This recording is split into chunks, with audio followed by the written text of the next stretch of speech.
মুখ্যমন্ত্রী মমতা বন্দ্যোপাধ্যায়ের নির্দেশ অনুযায়ী রাজ্যের সেচ ও উত্তরবঙ্গ উন্নয়ন দপ্তরের রাষ্ট্রমন্ত্রী সামিনা ইয়াসমিন বানভাসীদের জন্য ত্রাণ বিলি করলেন।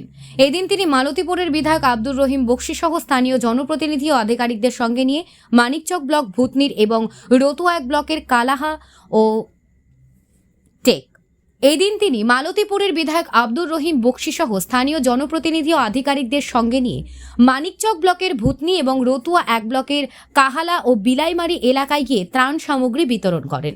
প্রায় 3 মাস ধরে বন্যায় জলবন্দী থাকা ভূতনি এলাকার বহু মানুষকে খাদ্য সহায়তা প্রদান করা হয়। মন্ত্রী বলেন, মুখ্যমন্ত্রী মমতা বন্দ্যোপাধ্যায়ের নির্দেশে আমরা প্রতিদিন বানবাসীদের পাশে দাঁড়াচ্ছি।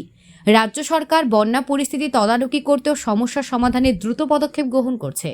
শনিবার দুপুরে 2000 বানভাসী মানুষের হাতে খাদ্য সামগ্রী তুলে দেওয়া হয়, যা এলাকার মানুষের মুখে হাসি ফোটায়।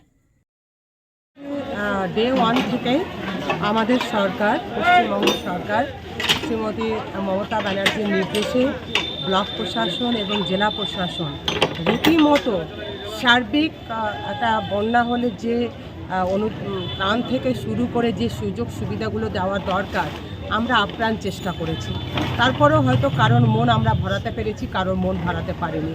এটা ত্রাণের একটা নিয়মই আছে, কিন্তু আপ্রাণ চেষ্টা করেছি। বিগত দিনেও আমরা দেখেছি 98-এ যখন বন্যা হয় তখন কিন্তু মানুষের হাহাকার তৈরি হয়েছিল। মানুষ পর্যাপ্ত পরিমাণ তো ত্রাণের দূরের কথা, সরকার পক্ষের লোককে আমরা দেখতে পাইনি।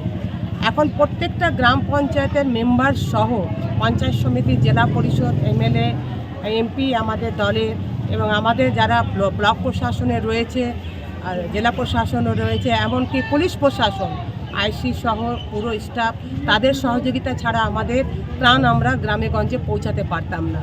তো একদিকে যেমন প্রশাসনিক লেভেল থেকে ত্রাণ বিতরণ হচ্ছে, অন্যদিকে দিদি চাইছেন যে আমরা আমাদের লেভেল থেকে দলীয়গতভাবেও যার যা সামর্থ্য যেন আমরা জলমগ্ন বা বন্যার্ত মানুষের পাশে দাঁড়াই। তো আজকে তাই আমি নিজস্ব উদ্যোগে রতুয়াতে দিয়ে এসেছি এবং এখানেও আমি মানিকচকেও দিলাম।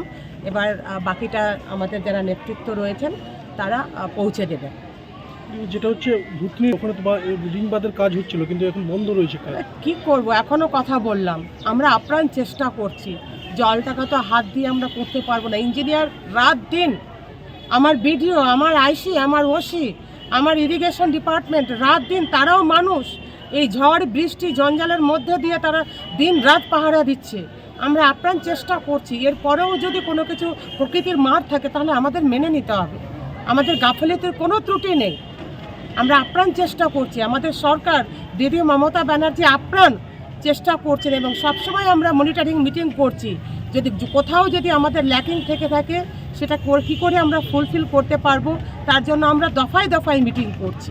ফলে এর থেকে বেশি আমার মনে হয় না যে সার্ভিস দেওয়া আমরা যেভাবে নেমে পড়ছি। সবাই অসুস্থ, কিন্তু কেউ নিজেদের দিকে তাকাচ্ছে না। শুধু বন্যার্ত মানুষের জন্য পাশে দাঁড়ানোর জন্য সবাই আমরা চেষ্টা করছি দিদির নির্দেশে। যেটা হচ্ছিল দিদি ওখানে কাজটা আজকে সকালে কিন্তু বন্ধ ছিল, সকাল থেকে। না, কোনো কাজ বন্ধ নাই, কাজ চলছে। হয়তো বৃষ্টির জন্য লেবার যায়নি, কোথাও কোনো কাজ বন্ধ নেই। এবং যেখানে রেন কাটের খবর আমাদের কাছে আসছে আমরা সঙ্গে সঙ্গে সেখানে বালির বস্তা দিয়ে আমরা সেখানে কাজ করার চেষ্টা করছি।